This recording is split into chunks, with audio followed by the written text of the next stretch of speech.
Selamat pagi, Bapak, Ibu, dan Saudara dikasihi Tuhan. Kita akan memulai ibadah kita pada hari ini. Sebelumnya, mari kita saat teduh.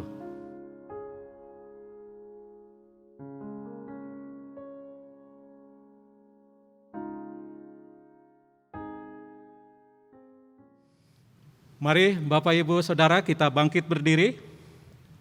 Segala yang Kau jadikan itu akan bersyukur kepadamu, ya Tuhan. Dan orang-orang yang Kau kasihi akan memuji Engkau. Untuk memberitahukan keperkasaanmu kepada anak-anak manusia dan kemuliaan semarak kerajaan-Mu. Kerajaan-Mu ialah kerajaan segala abad, dan pemerintahan-Mu tetap melalui segala keturunan. Tuhan setia dalam segala perkataannya dan penuh kasih setia dalam segala perbuatannya.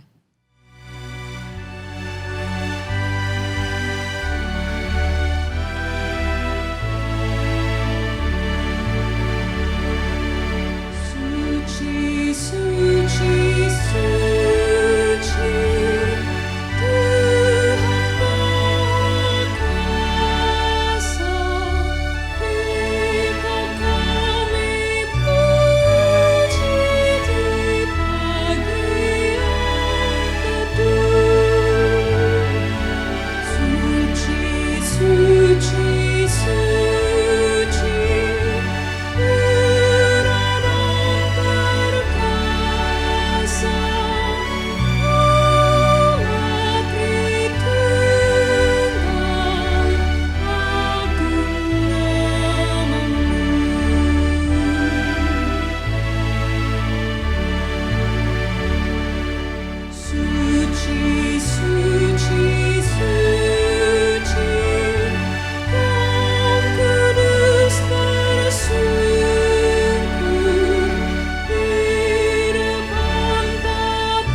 Ibadah minggu ini berlangsung dalam nama Bapa, Anak, dan Roh Kudus.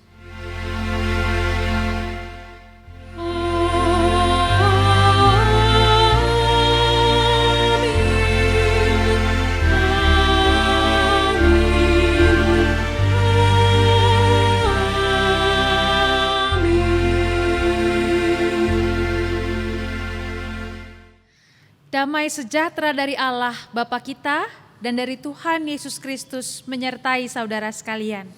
Dan menyertai saudara juga.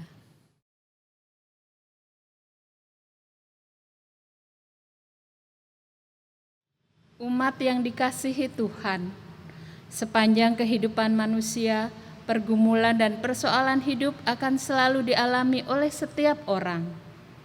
Tetapi cara pandang seseorang terhadap pergumulan itu akan mempengaruhi dia bertindak. Cara pandang yang positif akan membuat seseorang mampu bertahan dalam segala kondisi dan membuatnya bisa berjalan dalam iman. Bagaimana cara supaya bisa memandang pergumulan dengan benar? Mazmur 145 ayat 17 sampai 18. Tuhan itu adil dalam segala jalannya dan penuh kasih setia dalam segala perbuatannya. Tuhan dekat pada setiap orang yang berseru kepadanya, pada setiap orang yang berseru kepadanya dalam kesetiaan.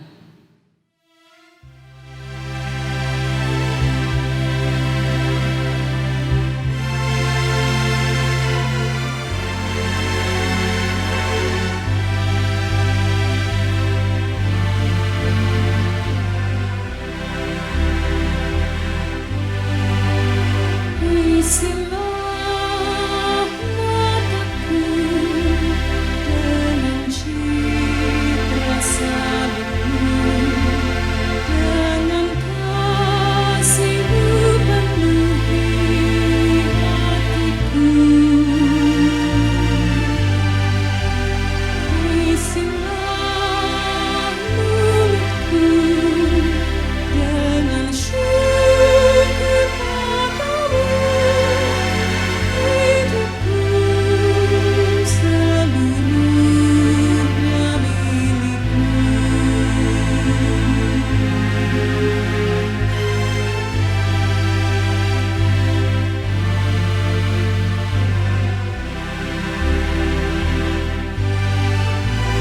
Fill my eyes, oh my God, with the vision of the cross.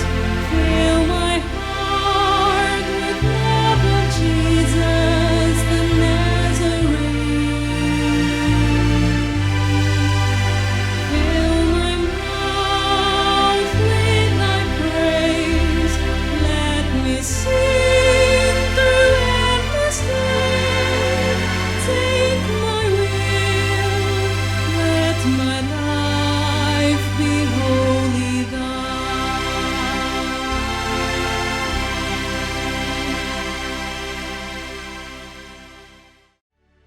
Umat Tuhan, mari datang ke hadirat Tuhan secara pribadi untuk mengaku dosa dan pelanggaran kita.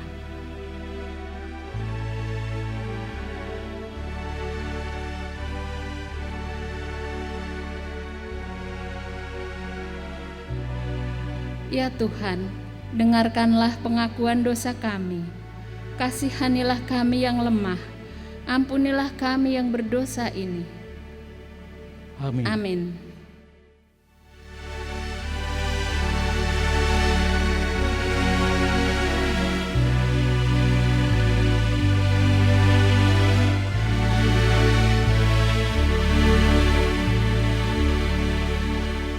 Tiada bimbang dan gentar bila ku berdoa.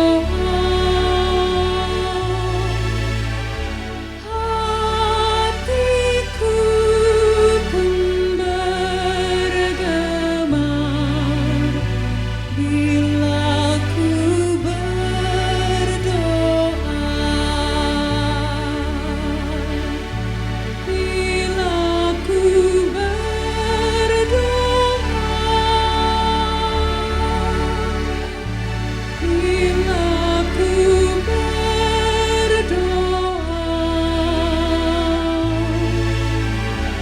Tuhan sambut jiwaku bila ku berdoa.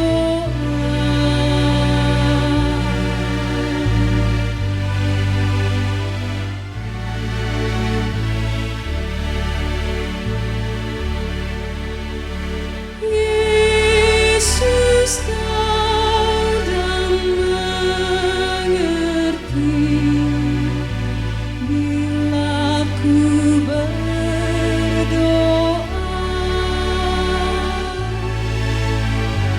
Pengampunan diberi bila ku berdoa.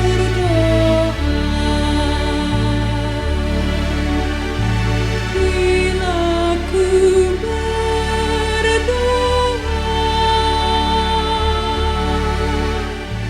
Bila ku berdoa. Tuhan sambut jiwaku bila ku berdoa.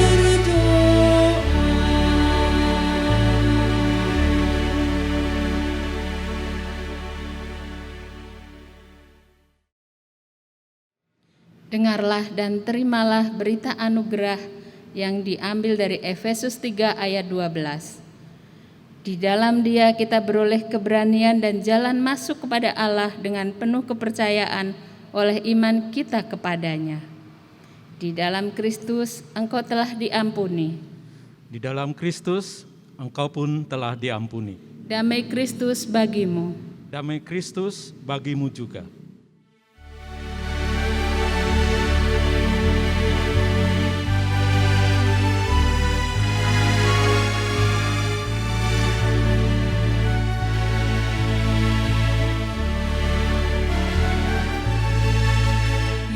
Yesus ku juru selamatku, Tuhanku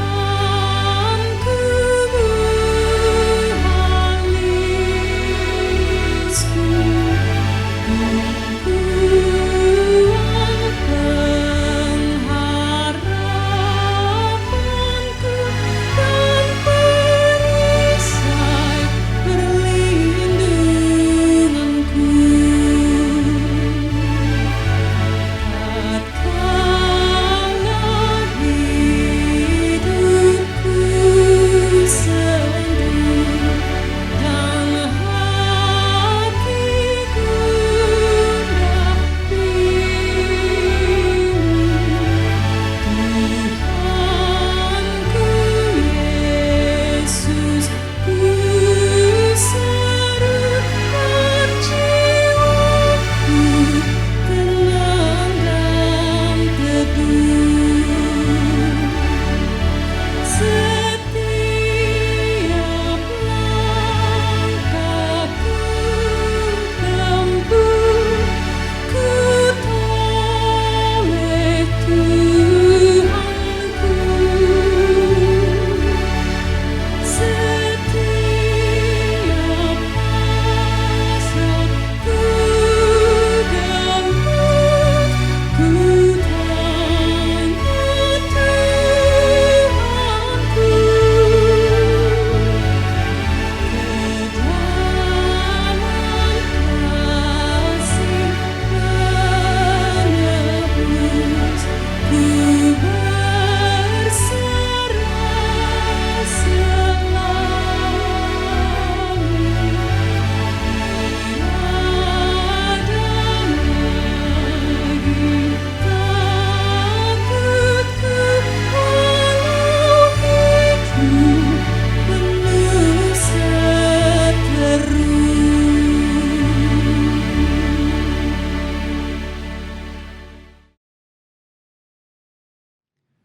Bapak Ibu, saudara-saudara yang terkasih, marilah kita siapkan hati dan pikiran kita untuk disapa oleh firman Tuhan.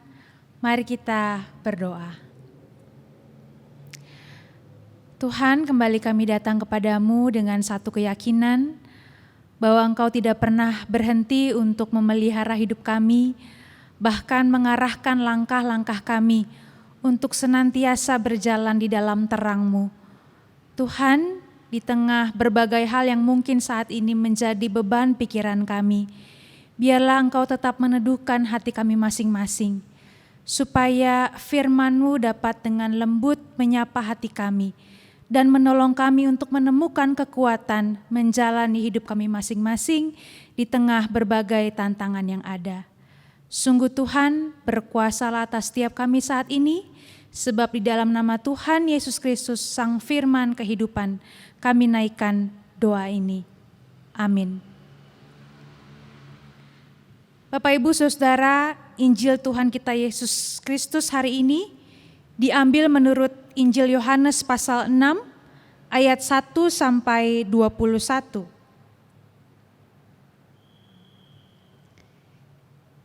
Injil Yohanes pasal 6 ayat 1 sampai 21 demikian tertulis. Sesudah itu Yesus berangkat ke seberang danau Galilea, yaitu danau Tiberias. Orang banyak berbondong-bondong mengikuti Dia karena mereka melihat mujizat-mujizat penyembuhan yang diadakannya terhadap orang-orang sakit. Dan Yesus naik ke atas gunung dan duduk di situ dengan murid-muridnya. Dan Paskah, hari raya orang Yahudi, sudah dekat. Ketika Yesus memandang sekelilingnya dan melihat bahwa orang banyak berbondong-bondong datang kepadanya, berkatalah ia kepada Filipus, "Di manakah kita akan membeli roti supaya mereka ini dapat makan?" Hal itu dikatakannya untuk mencobai dia, sebab ia sendiri tahu apa yang hendak dilakukannya. Jawab Filipus kepadanya, "Roti seharga 200 dinar tidak akan cukup untuk mereka ini, sekalipun masing-masing mendapat sepotong kecil saja." Seorang dari murid-muridnya, yaitu Andreas, saudara Simon Petrus, berkata kepadanya, "Di sini ada seorang anak yang mempunyai 5 roti jelai dan 2 ikan. Tetapi apakah artinya itu untuk orang sebanyak ini?" Kata Yesus, "Suruhlah orang-orang itu duduk." Adapun di tempat itu banyak rumput. Maka duduklah orang-orang itu, kira-kira 5.000 laki-laki banyaknya. Lalu Yesus mengambil roti itu, mengucap syukur, dan membagi-bagikannya kepada mereka yang duduk di situ. Demikian juga dibuatnya dengan ikan-ikan itu sebanyak yang mereka kehendaki. Dan setelah mereka kenyang, ia berkata kepada murid-muridnya, "Kumpulkanlah potongan-potongan yang lebih, supaya tidak ada yang terbuang." Maka mereka pun mengumpulkannya, dan mengisi 12 bakul penuh dengan potongan-potongan dari kelima roti jelai yang lebih setelah orang makan. Ketika orang-orang itu melihat mujizat yang telah diadakannya, mereka berkata, "Dia ini adalah benar-benar nabi yang akan datang ke dalam dunia." Karena Yesus tahu bahwa mereka hendak datang dan hendak membawa dia dengan paksa untuk menjadikan dia raja, ia menyingkir pula ke gunung seorang diri. Dan ketika hari sudah mulai malam, murid-murid Yesus pergi ke danau lalu naik ke perahu dan menyeberang ke Kapernaum. Ketika hari sudah gelap, Yesus belum juga datang mendapatkan mereka, sedang laut bergelora karena angin kencang. Sesudah mereka mendayung kira-kira 2-3 mil jauhnya, mereka melihat Yesus berjalan di atas air mendekati perahu itu. Maka ketakutanlah mereka. Tetapi ia berkata kepada mereka, "Aku ini, jangan takut." Mereka mau menaikkan dia ke dalam perahu, dan seketika juga perahu itu sampai ke pantai yang mereka tujui. Demikianlah Injil Tuhan kita Yesus Kristus. Berbahagialah setiap kita yang mendengarkan, memelihara, dan melakukan firman-Nya hari lepas hari. Haleluya, haleluya, haleluya.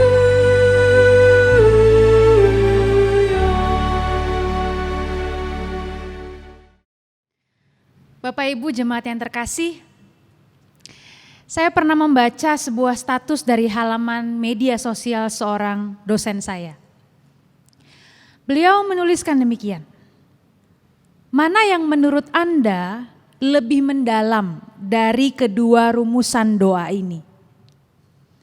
Rumusan doa yang pertama berbunyi, "Tuhan, peganglah tanganku selalu, topanglah agar aku tidak terjatuh." Itu rumusan doa yang pertama, saudara. Rumusan doa yang kedua berkata demikian, "Tuhan, lepaskanlah tanganku. Biarlah aku belajar menjadi dewasa lewat jatuh bangunku. Hanya amatilah aku dan tegakkan aku jika aku terjatuh." Saudara, pertanyaan dosen saya, mana yang lebih mendalam dari kedua rumusan doa tadi? Berbagai reaksi pun muncul di kolom komentar status dosen saya ini. Ada yang menjawab yang pertama, ada yang menjawab yang kedua. Ada yang justru membuat opsi sendiri dengan merumuskan kata-kata doa yang baru. Bagi saya, Bapak Ibu Saudara, kedua rumusan doa tersebut tentu baik adanya. Setiap orang berhak bebas untuk mengungkapkan apapun isi hatinya di hadapan Tuhan. Gak ada persoalan tentang hal itu. Tetapi saudara, kalau kita mau jujur, rumusan doa yang pertama itu memang kita rasa jauh lebih familiar ya ketimbang yang kedua. Tuhan, peganglah tanganku selalu, topanglah agar aku tak jatuh. Sebuah doa yang akrab dengan kehidupan kita sehari-hari, saudara. Kita semua sebenarnya menyimpan rasa takut untuk jatuh, saudara. Kita menyimpan rasa takut untuk gagal, takut untuk menderita.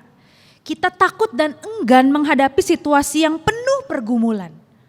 Makanya di tengah segala perasaan itu kita memohon, meminta supaya tangan Allah yang penuh kuasa itu menjaga kita, memegang kita supaya kalau bisa kita tidak perlu mengalami hal-hal tidak menyenangkan tersebut. Yang menarik saudara, dalam rumusan doa yang kedua, pengalaman jatuh itu sendiri sepertinya tidak buru-buru disikapi dengan keengganan dan rasa takut. Dalam doa yang kedua tersebut tampaknya ada sebuah keyakinan bahwa hidup ini memang sebuah medan pembelajaran. Sebuah ajang untuk terus mengalami pemurnian diri lewat berbagai perkara. Seperti seorang anak yang belajar berjalan dari pengalaman jatuh bangunnya, merangkak tertatih-tatih, berdiri jatuh lagi. Demikian seorang pribadi manusia dibentuk dari pengalamannya berhadapan dengan berbagai dinamika hidup termasuk pergumulan. Kalaupun yang tidak menyenangkan itu harus terjadi. Yang paling utama adalah keyakinan bahwa Tuhan senantiasa hadir untuk menguatkan. Saudara yang terkasih, tema kita hari ini berbunyi memandang pergumulan dengan benar. Mungkin hal pertama yang memang perlu saya dan saudara lakukan supaya kita bisa memandang pergumulan itu dengan benar adalah dengan pertama-tama menyadari bahwa pergumulan itu sendiri adalah bagian tidak terpisahkan dari hidup. Pergumulan adalah bagian dari hidup itu sendiri. Ketimbang kita denial ya saudara. Ketimbang kita menolak, menyangkali dan akhirnya semakin terkungkung pada kekhawatiran dan ketakutan kita. Bagaimana jika kita pertama-tama justru belajar menerima kenyataan akan kerapuhan itu sendiri. Lalu di tengah itu semua saudara yang juga penting kita mengupayakan makna di tengah segala kerapuhan yang pasti terjadi. Kita tidak hanya berhenti pada pertanyaan why? Mengapa ini terjadi? Why God? Tetapi kita berani untuk beralih pada pertanyaan what? What to do? What next? Apa yang bisa saya lakukan di tengah situasi ini? Saudara, dalam bacaan Injil kita hari ini tampaknya Tuhan Yesus memang sedang benar-benar mengajari para muridnya tentang sesuatu. Saat itu orang banyak berbondong-bondong mencari dan mengikuti Tuhan Yesus. Mereka lalu mendengarkan pengajaran Yesus di atas sebuah gunung. Maka ketika itulah Tuhan memandang orang banyak itu lalu berkata kepada Filipus, "Di manakah kita akan membeli roti supaya mereka ini dapat makan?" Sebuah pertanyaan yang bisa saja dianggap mengada-ngada oleh para murid, saudara. Sebab orang yang mengikuti Yesus pada waktu itu jumlahnya sangat banyak. Alkitab berkata kira-kira 5.000 orang laki-laki. Belum termasuk kalau ada perempuan dan anak-anak di sana. Maka menanggapi pertanyaan Tuhan Yesus itu, Filipus kemudian menanggapi. Roti seharga 200 dinar tidak akan cukup untuk mereka ini. Sekalipun masing-masing mendapat sepotong kecil saja. 1 dinar saudara adalah upah pekerja harian kala itu. Jadi anggaplah kalau kita mau bahasakan sekarang, upah harian saat ini 50.000 begitu ya. 200 dinar kala itu berarti 200 kali 50.000 sama dengan 10 juta rupiah. Jumlah yang sangat banyak saudara, jumlah yang sama sekali tidak sedikit. Tetapi Filipus hendak mengatakan kalaupun kita punya uang segitu banyak ya, 10 juta tidak akan cukup untuk bisa membeli roti, memberi makan orang-orang yang begitu banyak ini sekalipun mereka masing-masing mendapat secuil saja. Saudara, Filipus memberi sebuah jawaban yang sangat realistis. Ketimbang pusing-pusing memikirkan bagaimana orang-orang tersebut bisa makan, lebih baik suruh mereka pulang. Disuruh bubar, makan di tempat masing-masing. Selesai. Menghindari situasi sulit adalah sesuatu yang sangat disukai oleh saya dan saudara, bukan? Kalau bisa gampang, ngapain repot? Tetapi Tuhan tampaknya memang ingin para muridnya ini belajar dari kesulitan. Andreas, saudara Simon Petrus, kemudian berkata kepada Tuhan Yesus, di sini ada seorang anak yang mempunyai 5 roti jelai dan 2 ikan.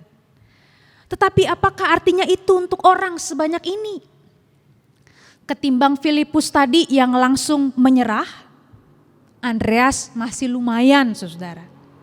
Dia tampaknya masih berpikir, berupaya untuk cari jalan keluar. Tetapi sebenarnya di titik itu pun Andreas merasa ragu. Dia tahu bahwa 5 roti dan 2 ikan yang ada kemungkinan besar tidak akan menolong situasi mereka saat itu. Jemaat terkasih, kita tahu apa yang terjadi kemudian. Walaupun Andreas sempat merasa apa yang dikemukakannya itu sia-sia, Tuhan Yesus justru menugaskan para murid ini untuk menyuruh orang banyak itu duduk. Ia lalu mengambil roti milik si anak tadi, mengucap syukur, lalu kemudian membagi roti itu untuk orang banyak. Demikian pula dengan ikannya. Dan ajaib, setelah tindakan Yesus itu ternyata semua orang bisa makan. Sejumlah besar orang yang pada waktu itu bisa makan. Bahkan masih ada potongan-potongan lebih yang akhirnya dikumpulkan oleh para murid, 12 bakul banyaknya. Saudara yang terkasih, ada kalanya pikiran dan hitung-hitungan manusiawi kita membuat kita ingin segera menyerah saja atas keadaan.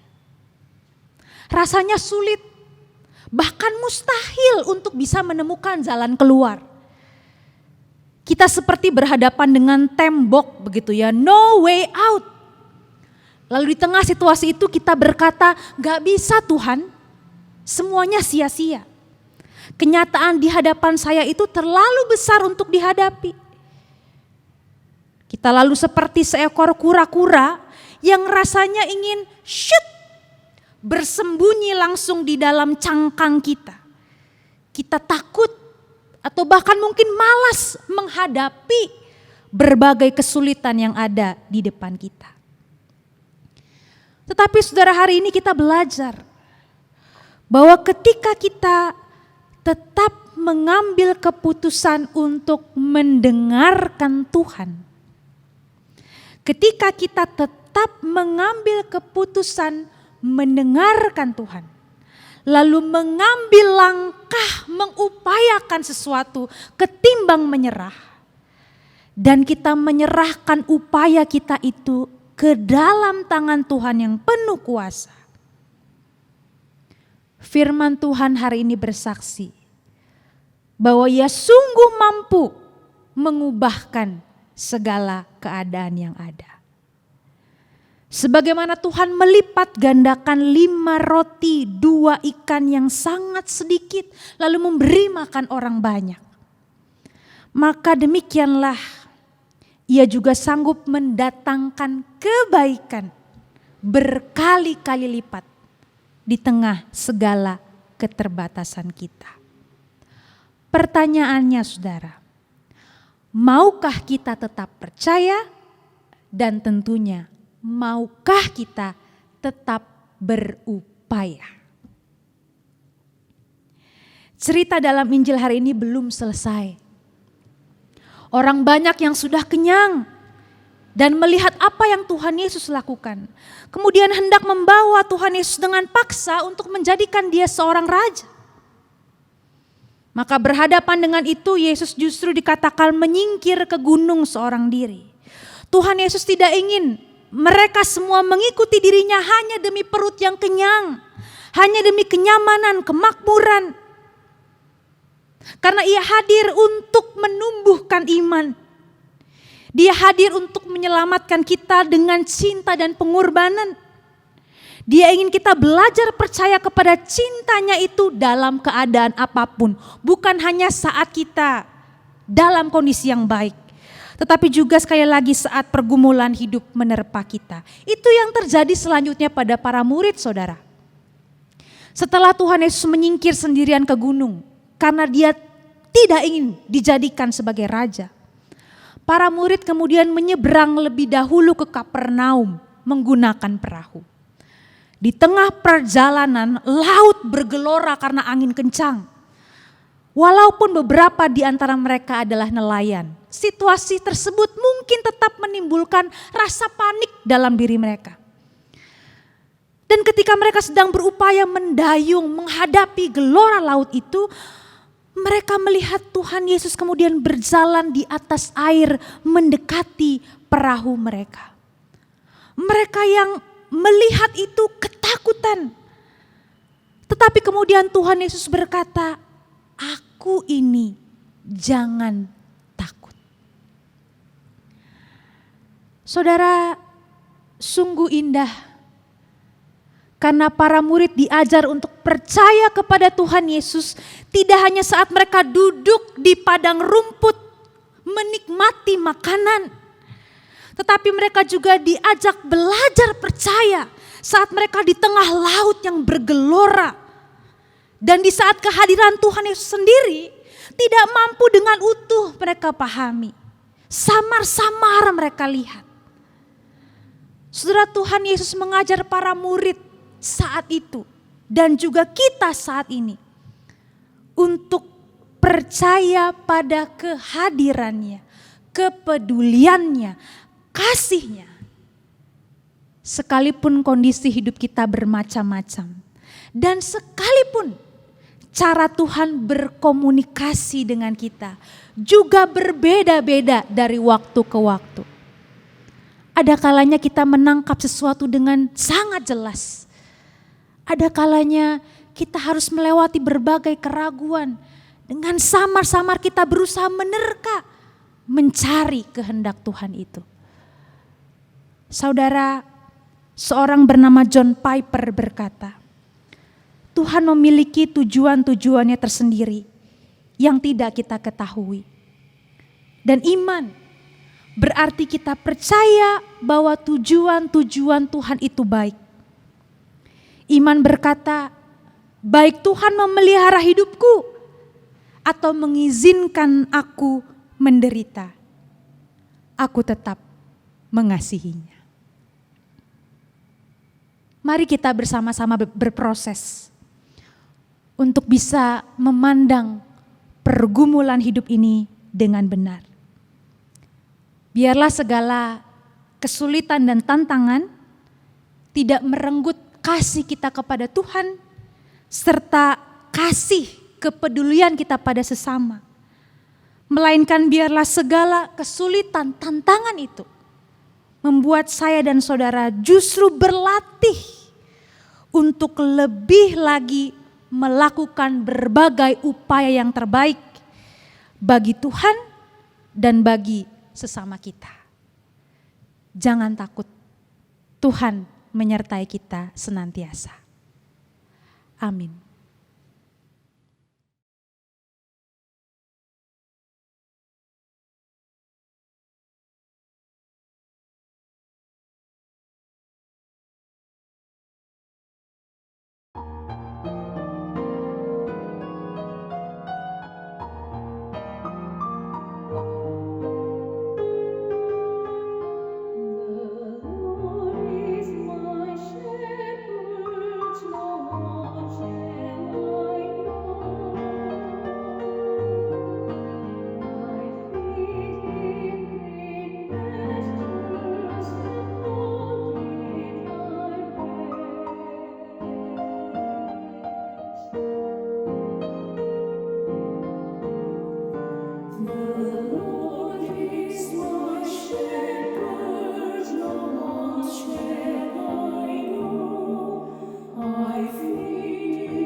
Marilah kita bersama dengan umat Allah di masa lalu, masa kini dan masa depan, mengikrarkan pengakuan iman rasuli.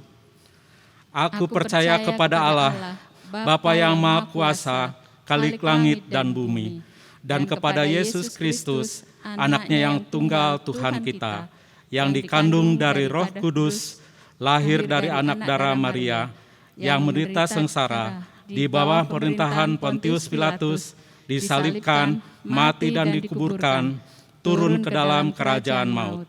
Pada hari yang ketiga, bangkit pula dari antara orang mati, naik surga, duduk di sebelah kanan Allah, Bapa yang Maha Kuasa, dan dari sana Ia akan datang untuk menghakimi orang yang hidup dan yang mati. Aku percaya kepada Roh Kudus, gereja yang kudus dan am, persekutuan orang kudus, pengampunan dosa, kebangkitan orang mati, dan hidup yang kekal. Amin.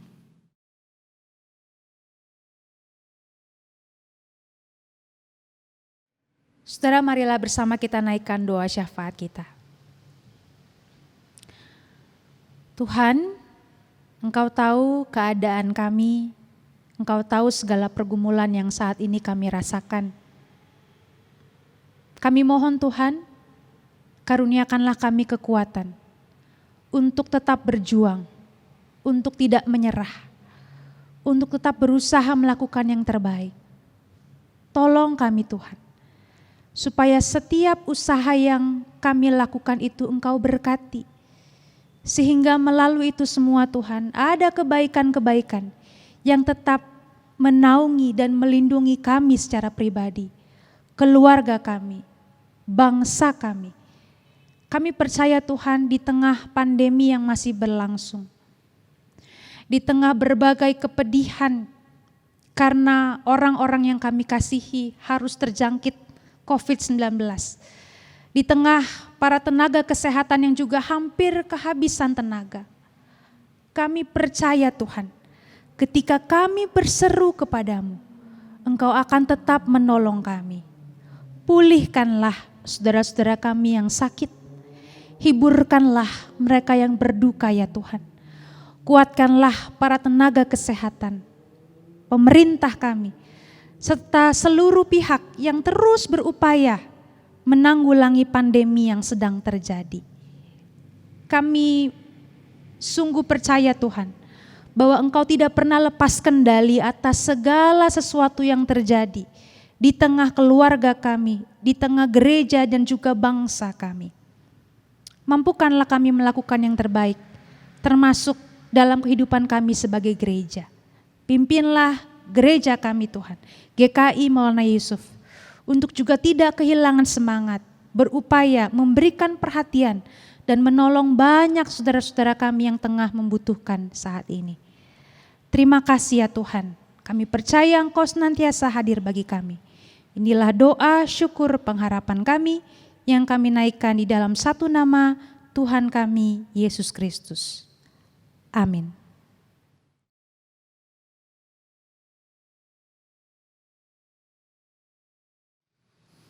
Mari bawa persembahan yang terbaik bagi Allah dengan mengingat firman-Nya dalam 1 Tesalonika 5 ayat 18.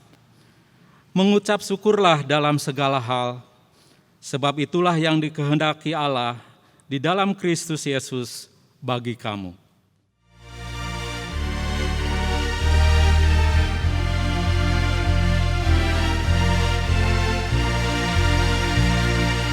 Hidup kita yang benar haruslah mengucap syukur, dalam Kristus bergemar, janganlah terkebun.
susah pun senang dalam segala hal.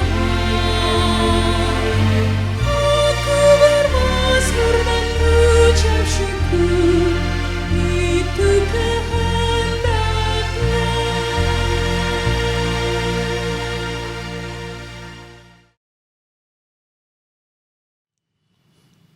Terpujilah Engkau ya Bapa, atas berkat dan anugerah-Mu kepada kami hari lepas hari. Ya Bapa, pada saat ini kami bersyukur dengan kerendahan hati, kami memberikan persembahan kepadamu. Terimalah ya Bapa, untuk kemuliaan nama-Mu dan menjadi kesaksian anugerah-Mu kepada kami dan kepada sesama kami. Kami berdoa di dalam nama Tuhan Yesus Kristus. Amin. Amin.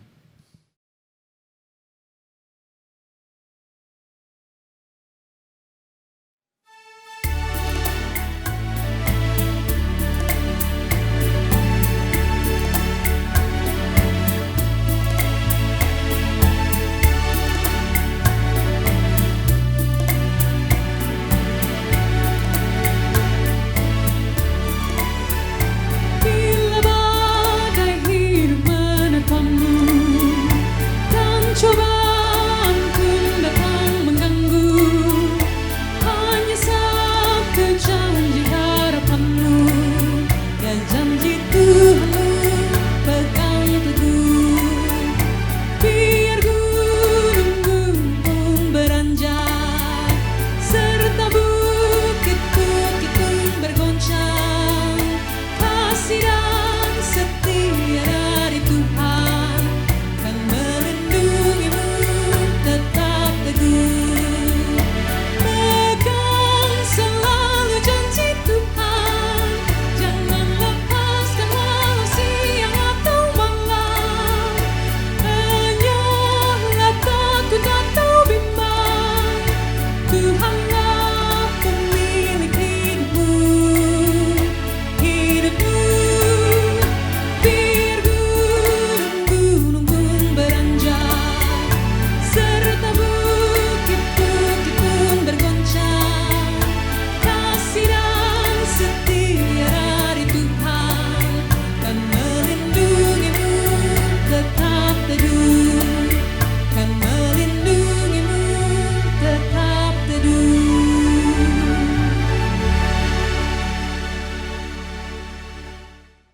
Arahkanlah hatimu kepada Tuhan. Kami mengarahkan hati kami kepada Tuhan. Jadilah saksi Kristus. Syukur kepada Allah, Terpujilah Tuhan. kini dan selamanya. Terimalah berkat-Nya. Tuhan menguatkan dan meneguhkan kamu oleh Roh-Nya di dalam batinmu, sehingga oleh imanmu Kristus diam di dalam hatimu dan kamu berakar serta berdasar di dalam kasih.